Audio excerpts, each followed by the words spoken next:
Baik,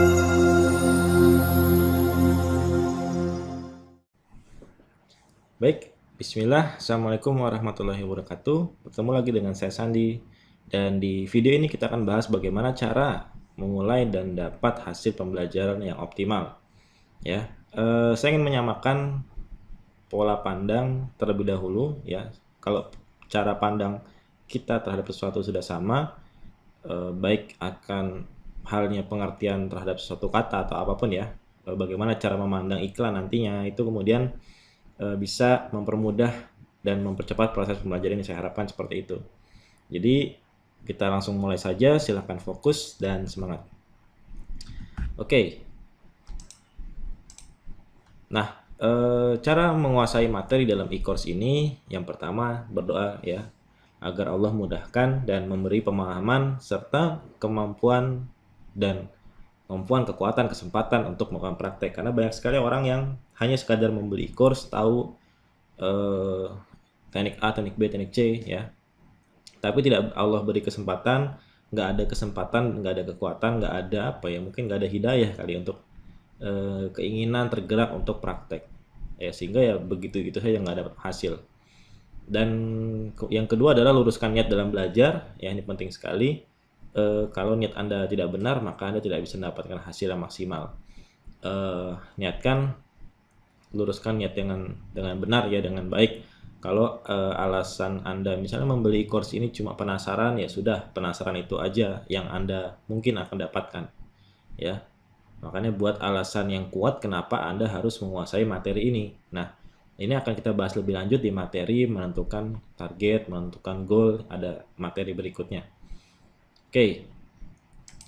Kemudian kosongkan gelas ya, dalam arti Anda tidak perlu membuang semua yang Anda sudah ketahui, tapi Anda terbuka untuk hal-hal baru, untuk hal-hal yang mungkin akan saya sampaikan kepada Anda.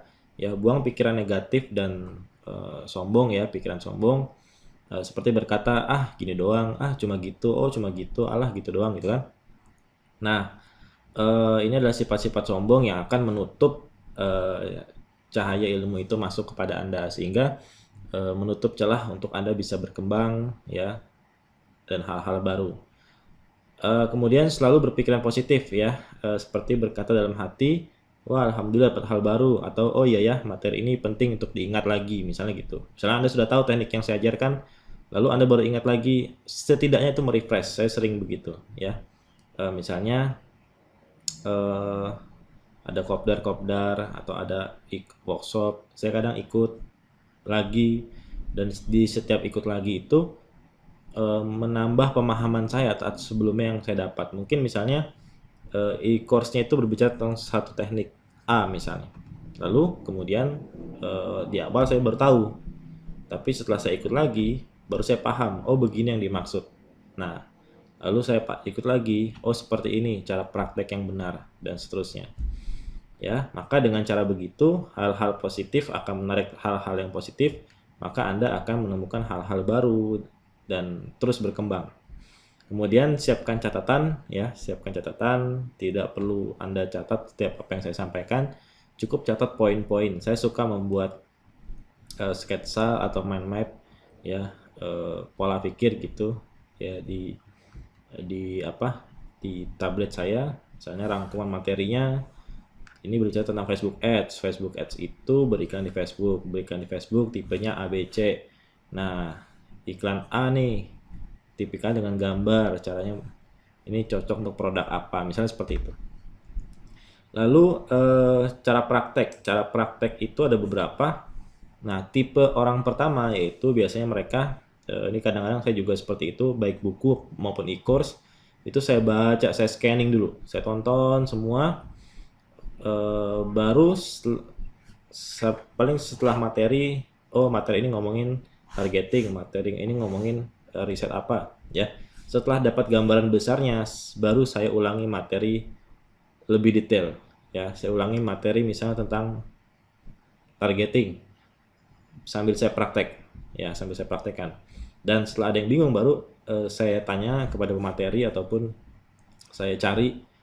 Kalau saya itu terkadang secara pribadi malas menjawab pertanyaan yang Ketika orang nanya dan jawaban tuh ada di Google, misalnya berapa ya ukuran gambar untuk iklan di Instagram.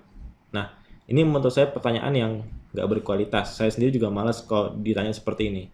Kenapa? Karena saya pribadi eh, berusaha menjaga, menghargai orang lain, termasuk menghargai waktu. Misalnya saya punya guru, punya mentor, habis workshop, ada beberapa hal-hal teknikal, istilah-istilah baru ya saya nggak nanya ini maksudnya apa, tapi saya googling dulu, coba saya googling, dapat pemaham apa ya definisinya begitu, hal-hal umum tadi. Nah, kalau saya cari di googling yang hal-hal umum tadi emang nggak ketemu, ya baru saya tanyakan, sehingga saya menghemat apa ya, waktu beliau gitu ya, pakar tersebut misalnya, untuk menjawab pertanyaan-pertanyaan yang lebih berkualitas dibanding sekadar pertanyaan yang mungkin kita males padahal itu ada infonya di internet ya. Nah, kemudian tipe yang kedua yaitu tonton per materi, langsung praktek step by step ya. Pokoknya walaupun dia udah tahu, praktekin. Nah, ada yang begitu tipikalnya. Ya, saya coba mengkombinasi, saya coba yang pertama, saya tonton sampai habis, dapat gambaran besarnya. Oke, udah dapat gambaran besarnya, lalu baru terjun ke materi detail yang cocok dengan bisnis yang saya jalani. Ya, misalnya di e-course ini saya membahas banyak hal tentang Facebook Ads berdasarkan pengalaman saya dan apa yang saya ketahui selama ini. Nah, mungkin beberapa hal nggak cocok dengan bisnis Anda. Mungkin sebagian lainnya cocok dan bisa Anda anggap, oh kayaknya ini bisa saya terapkan. Nah, terjunlah ke materi itu. Kalau saya tipikalnya begitu. Terjun ke materi itu dan saya ikuti, walaupun saya sudah tahu endingnya seperti apa. Mungkin saya punya cara lain yang hasilnya sama, tapi saya ikuti cara yang diajarkan. Ya, itu agar saya dapat pemahaman baru. Ya, saya coba tadi mengosongkan gelas, saya ikutin dulu. Saya nggak merasa sok pintar, ya karena itu termasuk juga sifat sombong yang bisa menghalangi ilmu. Dan ya udah, kalau sambil di jalan ada yang bingung, baru saya catat, ulangin nonton videonya, googling, coba hal-hal yang mungkin nggak dibahas detail tapi ada di ilmu umum yang ada di Google, bisa dicari. Baru kalau mentok, baru saya tanya mentornya. Seperti itu ya. Jadi ada dua tipe biasanya, cuma saya coba mengkombinasi. Saya cenderung kepada tipikal yang pertama, dan dari tipikal yang kedua saya baru step by step saya ambil sebagian yang bisa saya praktekkan, gitu kan, yang saya pikir oh ini saya bisa aplikasikan di bisnis saya, yang perlu saya praktekkan, lalu ikutin persis apa yang disampaikan. Oke, itu beberapa hal yang perlu diperhatikan. Nah, kemudian ada tambahan tools atau biaya yang perlu disiapkan. Yang pertama adalah tentu biaya iklan, karena kita akan beriklan di Facebook Ads dengan paid traffic atau dengan mendatangkan traffic pengunjung ke toko online kita dengan cara berbayar. Ya, untuk awal ketika Anda mulai baru beriklan ya nggak perlu banyak-banyak ya, nggak perlu sampai puluhan juta.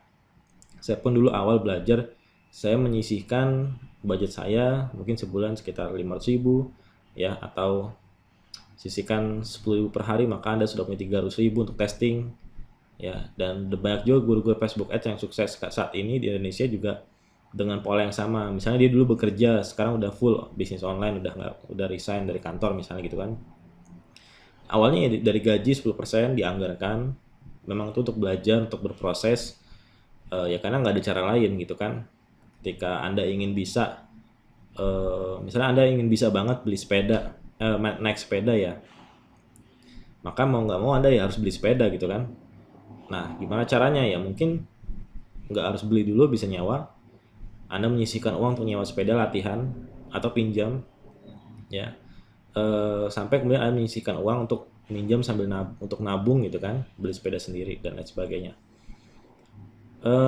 Ketika 500.000 ini misalnya gaji Anda 5 juta, lalu Anda sisihkan 10%, 500.000, lalu mungkin habis di seminggu 2 minggu pertama tiap bulan, ya udah habis, di stop, jangan lanjutkan. Harus disiplin ya, supaya Anda nggak over budget, nggak akhirnya malah buat hari-hari kurang ya, buat makan nggak ada, susah, itu malah nanti menghambat Anda untuk proses belajar. Sisihkan aja 500.000 misalnya 10% dari gaji, ketika habis ya udah bulan depan sisihkan lagi, baru jalan belajar lagi. Seperti itu prosesnya.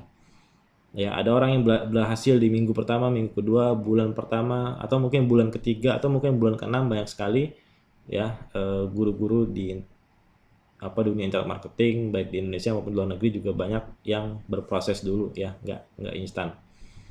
Eh, Kemudian tools yang biasa saya pakai, kalau tools hard, maksudnya hard tools itu apa ya? Kayak laptop itu wajib ada ya, laptop, kemudian koneksi internet itu pasti, kemudian eh, laptop nggak perlu yang bagus banget, yang speknya yang tinggi, yang penting bisa buka browser dan bisa buka Google Chrome, buka PowerPoint untuk editing, dan bisa ada Microsoft Office, itu sudah cukup ya. Jadi speknya memang itu aja sih untuk iklan, nggak perlu yang gimana-gimana. Oke. Oke, itu ya mungkin materi kedua, bagaimana cara belajar dari secara maksimal dari e-course ini, termasuk cara praktek. Jadi kosongkan gelas, luruskan niat, kemudian open mind ya, pikir dengan pikiran terbuka, kemudian siapkan catatan ya, selalu berpikiran positif, dan cara praktek silakan Anda sesuaikan dengan tipikal Anda, dan siapkan tambahan atau biaya yang perlu disiapkan untuk mulai. Oke, terima kasih, sampai jumpa di materi berikutnya. Tetap semangat, silakan praktekkan apa yang Anda dapatkan di video ini. Assalamualaikum warahmatullahi wabarakatuh.